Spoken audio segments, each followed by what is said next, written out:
All right, this next guy, he drove all the way from Jonesboro, Arkansas. Put it up, those hands together for Bryce Moore.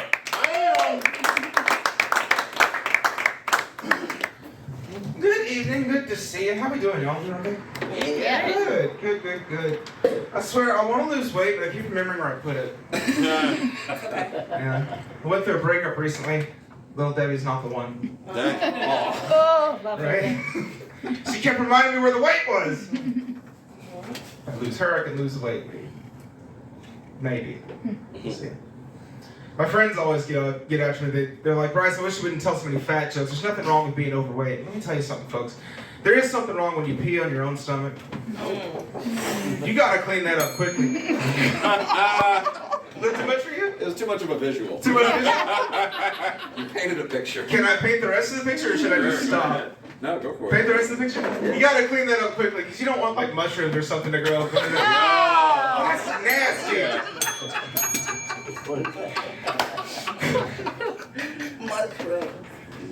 I've never gotten a bell here. I just got 3 of them. Moving on. Oh, God. Started therapy a couple months ago. Don't cheer for that. It's expensive. Part of my therapy is I keep a journal, right? And the other day there was something I wanted to write in the journal that I forgot what it was. Maybe I should have written it down. It's cool. I wrote that Wednesday. And then I remembered what I wanted to write in the journal.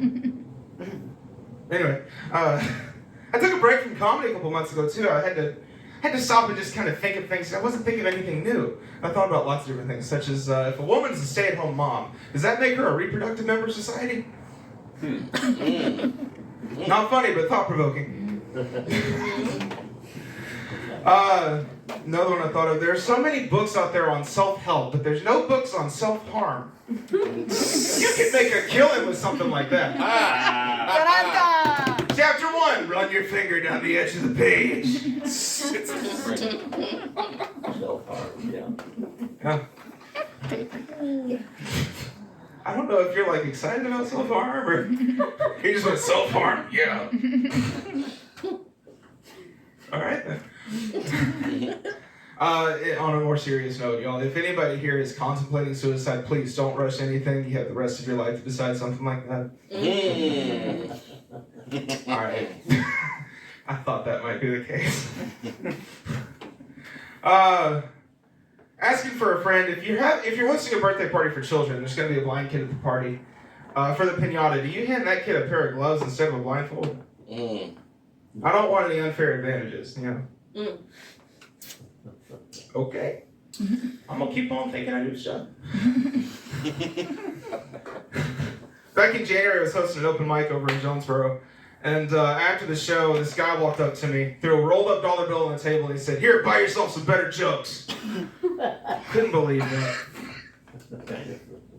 You good over there? Yeah, I'm good. Okay. I couldn't believe that. I got paid. I'm moving up in the world. I'm getting paid. I'm getting bells. A couple months ago, this woman was arrested in Jonesboro for running a child fight ring in the Jonesboro School District. And I'm sure y'all are all wondering the same thing I was. You bet on these fights. That's an easy way to make some money, you know. Billy's got divorced parents. He's got some built-up aggression. He's going to do well. However, Tommy's parents are just staying together till he moves out. And his dad's an alcoholic. I'm putting $100 on Tommy. I was doing some research to figure out what the age group was because I thought these could be some really good fights. You know, you never know. Come to find out, it's the Engage program for special needs kids. Oh. And that's too far. That's too much even for me.